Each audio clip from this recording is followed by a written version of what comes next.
Nick Suzuki speaks out about the pressure that him and his line mates are under to score for the Montreal Canadiens. We'll be talking about that, plus the question again, will Juraj Slafkovsky stay on the Montreal Canadiens now that he's passed that 9-game mark? Finally, we heard some news that Josh Anderson is going to be having a hearing for his boarding call on Alex Pietrangelo, so you won't want to miss this episode of Habs Digest. Hello, bonjour, ahoy, and welcome to November 6th news edition of Habs Digest. I'm your host, Josh Gosse, and before we get into the video, really quick reminder, this number's going down every day. You guys are subscribing at a crazy rate. Thank you so much. We just hit 1,500, but if you're part of that 85% that's still not subscribed and you enjoy our daily content, hit the button, hit notifications, we got your back. All right. Let's get into the first topic. Nick Suzuki speaks out about the Habs scoring, and if you've been watching the Montreal Canadiens over the past few games, you know that Nick Suzuki is the center of their offense. Yes, Caufield has also been scoring at a crazy rate, but I put out a poll the other day asking you guys who you thought the Habs' best player was so far this season. The overwhelming majority was Nick Suzuki, and for good reason. The man is putting up points at a crazy pace. He's now scored a goal in 4 straight games, which is his career high, the most games in a row that he's scored a goal, and it doesn't look like he's going to be stopping anytime soon. So naturally, after the game last night, when him and his first-line teammates scored seemingly all the goals, plus a late goal from Slafkovsky, he was asked about the pressure that he's under. Nick Suzuki, on his line, if his line feels extra pressure to score goals because of the secondary scoring on the team is lacking. Quote, "We're the first line for a reason. We have to go out there to produce. If we're not doing that, we're not doing our job to help the team win." And I think this is a great quote from Suzuki. Now, the question, saying, oh, well, your team's scoring is lacking beyond your first line is, not exactly a nice question, but it's true. Montreal's scoring beyond the first line is really just not to be found anywhere besides maybe Slafkovsky. Going into this season, I thought Montreal's forward depth was great. Maybe we didn't have the best top line in the league. Our top end talent really wasn't there. But our second through fourth lines are up there in terms of skill level in the league. But so far this season, I've been a little disappointed with their offensive output especially. We have some guys like Christian Dvorak, Brendan Gallagher. These guys are playing hard every single day. The puck's just not bouncing their way, except for maybe one game for Dvorak.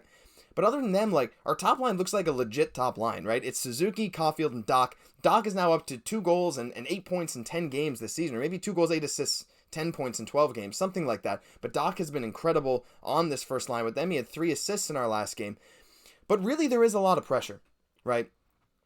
If Montreal's first line is not scoring, they're not going to win games. Ever. It seems like we're getting hardly any secondary scoring. Sure, we might have a few good shifts here and there, but it feels like the vast majority of our offensive pressure is coming from that first line.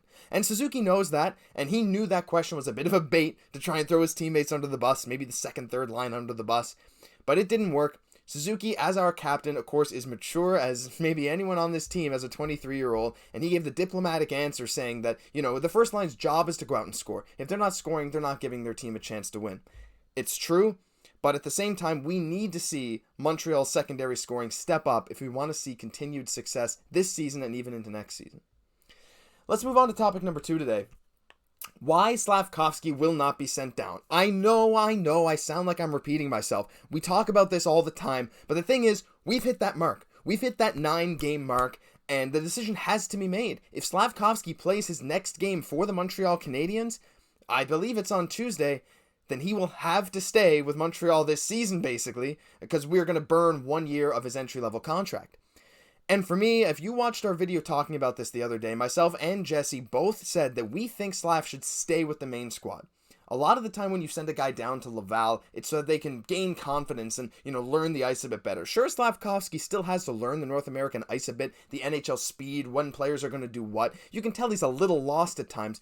But his skill is evident, and his ability to win puck battles is really, really incredible. For a guy his size, he moves really smoothly, and he uses that size to his advantage when he's going into these deep board battles. Same thing with Kirby Dach. There's some similarities there when they're going for loose pucks, but Slaf has been amazing on that front, and he now has 3 goals. Actually, he is 3rd in goals per game on Montreal. He's not the only one with 3 goals. Dvorak also has 3 goals. Suzuki and Caufield each have 8. But Slafkovsky has 3 goals in only 9 games. Don't forget, he missed 3 games there. He has 3 goals in his last 4 games. He has been playing incredibly, and I don't think there's any better way to help him develop than to keep him with Martin St. Louis and to keep him getting his ice time up.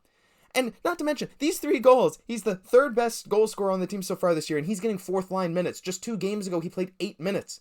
But guess what? With all that said, quote, I still don't think I'm shooting enough, but it's just part of the game and I need to get in better spots. I think it's just a matter of time before I will shoot more and more. Just a matter of time.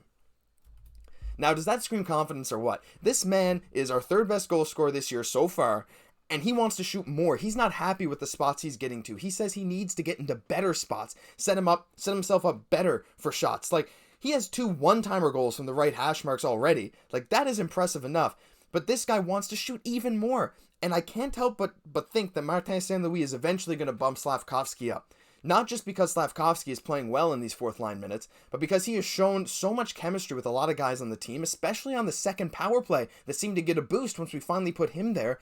But also because our middle 6 is just not producing the way we want him to. Hoffman's not doing anything. Dadonov is now hurt, and he didn't do anything when he was there. Jonathan Drouin, though I thought he's worked a bit harder in the last couple games, he's still just really not producing. Anderson, who we'll get into in a minute, is not really scoring.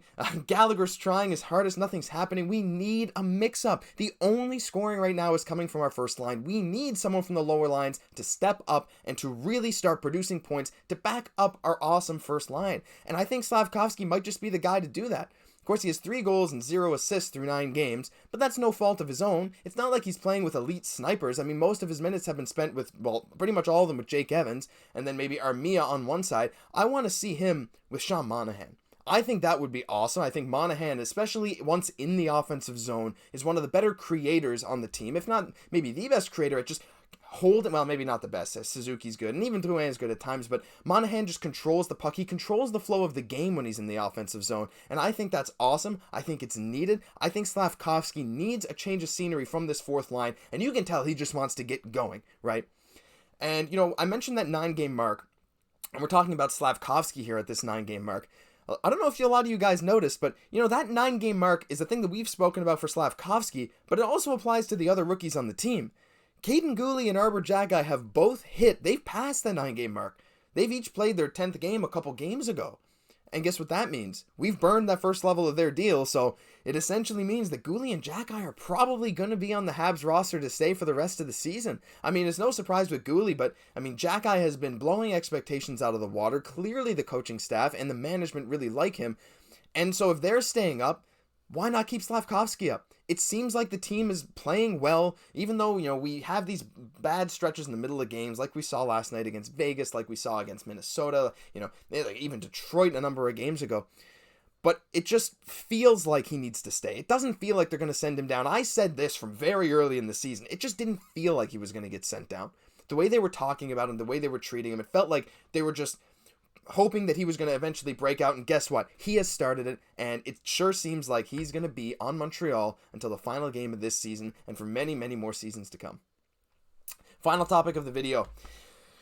Today, we're going to have a disciplinary hearing for Josh Anderson. Now, by the time this video goes up, I'm not sure if the results of this hearing will be out. I don't think so. They'll probably come out tomorrow. But as of now, all we have is this. NHL Player Safety tweeted that Montreal's Josh Anderson will have a hearing today for boarding Vegas's Alex Pietrangelo. So, if you didn't watch the game, late in the game, Montreal gave up a few goals very quickly to end up going down 5-2. The game felt a little out of reach, even though we scored a couple more times before the game was over. Suzuki and Slafkovsky both scored later in a 6-4 final.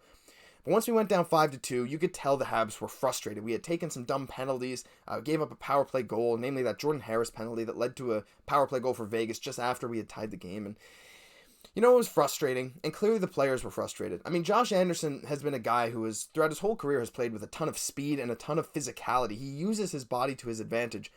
And he always loves to finish hits, right? If he's charging at someone behind the net and that person, the defenseman behind the net, clears it up, sends it up to the blue line to a teammate, Anderson's always going to be the one to finish that hit pretty hard. But last night, I think he made a mistake. Alex Pietrangelo had his back turned near the bench.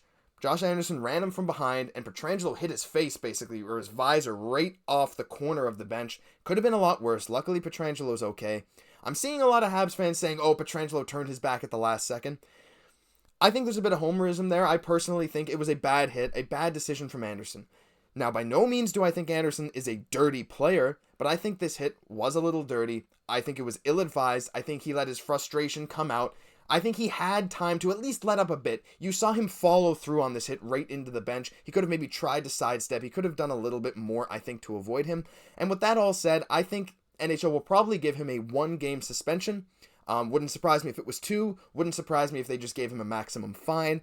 I'm not sure, but I think a 1-game suspension is my prediction. Let me know what you guys think in the comments, because I've seen some people go both ways on this. I'm of the opinion that the hit should be penalized, but maybe you're not, and I want to hear from you in the comments. But that'll do it for today's November 6th news episode of Habs Digest. If you enjoyed the video, subscribe, like the video, share with any friends, family, anyone that you think might enjoy. I'm Josh Gosse, and we'll see you in the next video.